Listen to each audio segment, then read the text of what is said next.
কোরবানির নিসাব পরিমাণ সম্পদ সম্পর্কে বলবেন, কতটুকু সম্পদ থাকলে কোরবানি করতে হবে, কোরবানির গোশত ফ্রিজ রাখা যাবে কিনা, কোরবানির সামর্থ্য থাকা সত্ত্বেও কেউ কোরবানি না দিলে গুনাহগার হবেন কিনা, কোরবানি করার সময় ওই পশুতে যতজন শরীক থাকে ততজন ব্যক্তির নাম নিয়ে গরু জবাই করা হয়, এটা কতটুকু যৌক্তিক, আকিকা না দেওয়া থাকলে কি কোরবানি দিতে পারে, যারা কোরবানি দেয় সেসব আত্মীয়কে কি কোরবানির গোশত দেওয়া যাবে, অনেকে গোশত না দিলে আবার মাইন্ড করেন তবুও তাদের প্রচুর গোশত হয়। ফজরের নামাজের পর ঘুমানো শরীরে বিধান কি, রুমে অ্যাটাচড বাথরুম থাকলে সেই রুমে নামাজ পড়লে কি নামাজ হয় না, দোয়া কুনুত ছাড়া কি ভিতরের নামাজ হবে, পেঁয়াজ খেয়ে মসজিদে গেলে কি গুনাহ হবে। আর বিলম্ব না করে আপনাদের যে সমস্ত প্রশ্ন ইতিমধ্যে পেয়েছি সেগুলোর উত্তর দেওয়ার পর আমরা শুরু করছি। এমডি জাহিদুল ইসলাম জানতে চেয়েছেন, আকিকা না দেওয়া থাকলে কি কোরবানি দিতে পারে। আকিকার সাথে কোরবানি কোনো সম্পর্ক নেই, দুটো সম্পূর্ণ দুই ধরনের ইবাদত। আকিকা না থাকলেও কোরবানি দিতে পারেন, আকিকা না দিলেও কোরবানি দিতে পারেন। মালিক শাহ জাইন আপনি জানতে চেয়েছেন, যারা কোরবানি দেয় সেসব আত্মীয়কে কি কোরবানির গোশত দেওয়া যাবে, অনেকে গোশত না দিলে আবার মাইন্ড করেন তবুও তাদের প্রচুর গোশত হয়। কোরবানি দিলেও কাউকে কোরবানির গোশত দেওয়া যেতে পারে,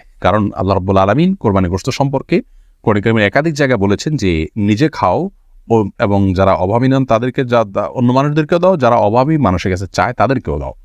তার মানে এখানে আত্মীয় স্বজন যারা সলভেন্ট আছেন, আত্মীয়তার বন্ধন স্বরূপ তাদের জন্য কিছু হাদিয়া আপনি পাঠাতে পারেন, এতে কোনো দোষের কিছু নেই। ফাতেমা জানতে চেয়েছেন, ঘুমের কারণে ফজরের নামাজের সময় উঠতে না পারলে যখন ঘুম ভাঙবে সাথে সাথে কি নামাজ পড়ে নিতে হবে নাকি ফ্রেশ হয়ে আস্তে ধীরে পড়া যাবে।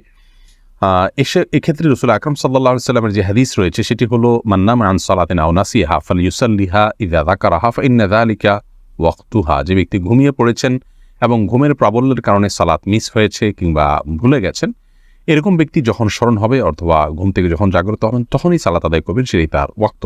অবশ্যই তিনি ফ্রেশ হয়ে সালাত আদায় করবেন, ফ্রেশ হওয়ার সালাত আদায় করতে পারবেন না, কিন্তু ফ্রেশ হওয়ার মানে এই নয় যে ঘন্টাকে ঘন্টা তিনি অন্য স্বাভাবিক কাজকর্ম করে বেড়াবেন আর সালাতকে বিলম্ব করবেন, বরং তার উচিত হবে খুব দ্রুততার সাথে ফ্রেশ হয়ে সালাত আদায় করে নেওয়া।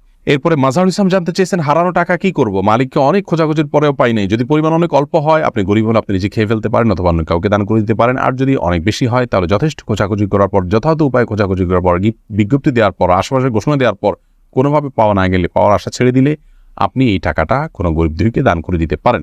আপনি নিজে অভাবী হলে আপনি নিজেও এটা ভোগ করতে পারেন, তার পক্ষ থেকে সওয়াবটা তার পক্ষে যুক্ত হবে ইনশাআল্লাহ। এমডি সোহেল জানতে চেয়েছেন, কোরবানির গোশত ফ্রিজে রাখা যাবে কিনা। হ্যাঁ, কোরবানির গোশত ফ্রিজে রাখতে পারেন, কোনো অসুবিধা নেই, তবে ফ্রিজে রাখার উদ্দেশ্যেই যেন কোরবানি না হয়। কোরবানি করার পর গোশত থাকলো থেকে গেল সেগুলো রেখে দিলেন ফ্রিজে, অসুবিধা নেই।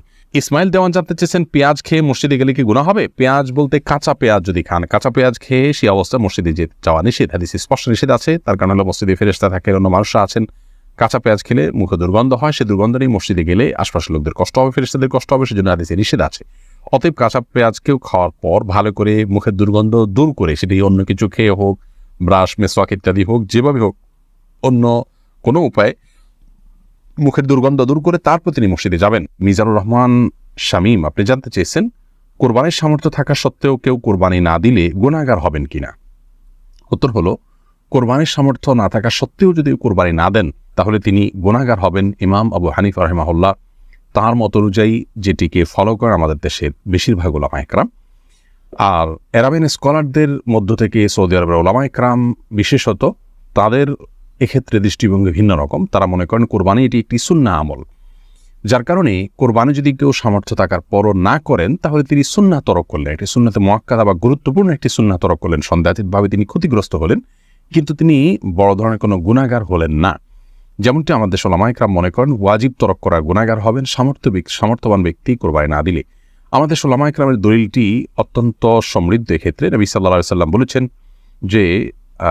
যে ব্যক্তি কোরবানি করার সামর্থ্য রাখে অথচ কোরবানি করল না, সে যেন আমাদের ঈদগাহে না আসে। এবং এই মর্মে কাছাকাছি ধরনের ভাষ্য অনেকগুলো হাদিসে আসছে, যেই ভাষ্য থেকে বোঝা যায় যে নবী সাল্লাল্লাহু আলাইহি ওয়াসাল্লাম সামর্থ্যবানদেরকে কোরবানি করতে আবশ্যক করেছেন, আবশ্যিকভাবে নির্দেশ করেছেন, এবং না করলে তার জন্য তিনি সতর্কবাণী দিয়েছেন। অতএব সামর্থ্যবানদের জন্য কোরবানি না করে থাকাটা অনুচিত হবে আমরা মনে করি। যদিও বিপরীত দিক থেকে যারা এটিকে সুন্নাহ মনে করেন তাদেরও দলিল হলো নবী আলাইহিস সালাম বিভিন্ন হাদিসে এটিকে সুন্নাহ বলে অভিহিত করেছেন, ইব্রাহিম আলাইহিস সালামের সুন্নাহ বলেছেন, তো সেই জায়গা থেকে তারা এটিকে সুন্নাহ বলেন। লামিয়া সুলতানা জানতে চেয়েছেন, পরিবারের বাবা বড় ভাইয়ের সামনে মাথায় ওড়না না থাকলে কি পাপ হবে। না বোন, পাপ হবে না। আপনার বড় ভাই বা বাবার সামনে মাথার ওড়না না থাকলেও পাপ হবে না, কিন্তু ফিতনার এই যুগে যথাসম্ভব আপনি মাথার উপরে ওড়না বা কিছু দিয়ে রাখতে পারলে ভালো, কিন্তু আপনার চুল দেখা গেলে অবশ্যই পাপ হবে না, কোনো অসুবিধা নেই। ফাতেমা ইসলাম জানতে চেয়েছেন, রুমে অ্যাটাচড বাথরুম থাকলে সেই রুমে নামাজ পড়লে কি নামাজ হয় না? এটা কতটুকু সঠিক? না, এটা ভুল কথা। অ্যাটাচড বাথরুম থাকলে সেখানে নামাজ হবে না এমন কোনো কথা কোরআন অথবা হাদিসের কোথাও বলা হয়নি। এটি যদি কেউ বলে থাকে তাহলে সেটি তার পক্ষ থেকে অতিরঞ্জন অথবা মন গড়া কথা ছাড়া আর কিছু নয়। রাকিবুল ইসলাম জানতে চেয়েছেন, দোয়া কুনুত ছাড়া কি বিতরের নামাজ হবে? দেখুন, দোয়া কুনুত এটি বিতরের জন্য ওয়াজিব। অনেক ওলামা ইকরাম এটিকে সুন্নাহ বলেছেন, যেমন আরবিয়ান স্কলাররা, সৌদি ওলামা ইকরাম এটিকে সুন্নাহ বলেছেন।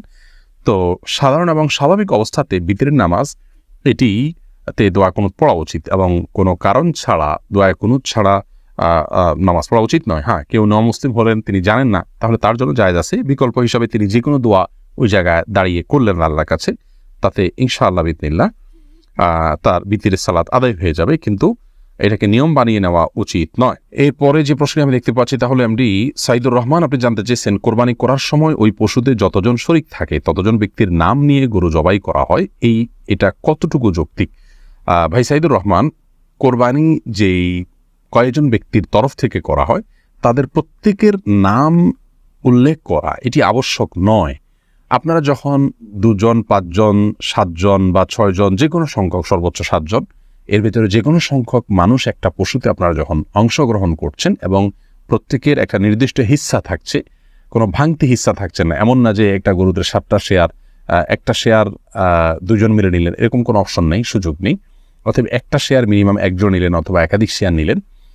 তো যখন এই টাকাটা আপনারা দিচ্ছেন তখন আপনাদের নিয়ত সম্পর্কে আল্লাহ তাআলা ভালো জানেন, যে আপনারা কোরবানির উদ্দেশ্যে করেছেন।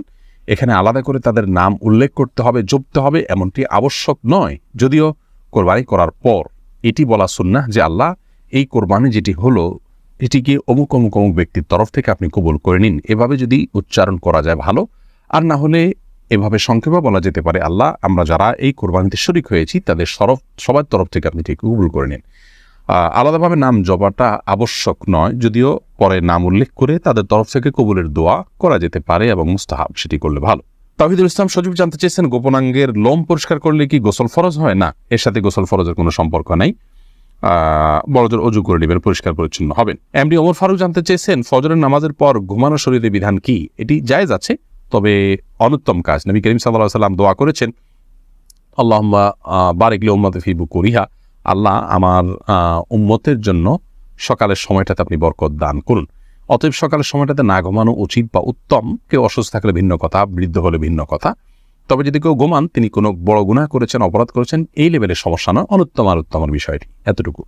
তাছাড়া নবী সাল্লাল্লাহু আলাইহি ওয়াসাল্লাম সকালে ঘুমাতেন না কখনো, সেজন্য এটি সুন্নতের খেলাফ। এরপরে নাইমুল হক আজাদ জানতে চেয়েছেন, কোরবানির নিসাব পরিমাণ সম্পদ সম্পর্কে বলবেন, কতটুকু সম্পদ থাকলে কোরবানি করতে হবে? কোরবানির নিসাব হলো যাকাতের নিসাব। একজন মানুষের কাছে 595 গ্রাম রূপা বা তার সমমূল্য যদি থাকে তাহলে তার উপরে কোরবানি বর্তাবে, এবং সেই নিসাবটি হলো বর্তমান বাজার মূল্য হিসাব করলে আপনার 595 গ্রাম রূপার যে মূল্য আছে সেটি হয়তো 40 বা 50 হাজার টাকা বা তার কাছাকাছি ফিগারে থাকবে। অতএব আপনি কোরবানির নিসাব, যেটা যাকাতের নিসাব, সেটিকেই ধরে নেবেন। যদিও এর আগে আমরা শুরুতেই বলেছি যে কোরবানি যে ব্যক্তি করার সামর্থ্য রাখেন তার উপরে কোরবানিটি বর্তায়, এর জন্য নিসাব কোনো আবশ্যক নয়, এমনটি মত দিয়েছেন সৌদি আরব ওলামা ইকরাম এবং অন্যান্য মাযহাবে। হানাফি মাযহাব বা আমাদের ওলামা ইকরাম বা আমাদের যে স্কুল অফ থট ওলামা ইকরাম ফলো করে থাকেন, সেটিতে আপনার আপনার যাকাতের নিসাব হলে তখন কোরবানি আবশ্যক হবে বা বর্তাবে। যেহেতু এটি একটি দ্বীনি প্রোগ্রাম, কোরআন এবং হাদিসের ইলম ভিত্তিক প্রোগ্রাম, অতএব এই প্রোগ্রামটি অন্যদেরকে দেখার সুযোগ করে দেওয়ার নিয়তে শেয়ার এবং ওয়াচ পার্টি করুন এবং অফুরন্ত সওয়াবের ভাগীদার হন।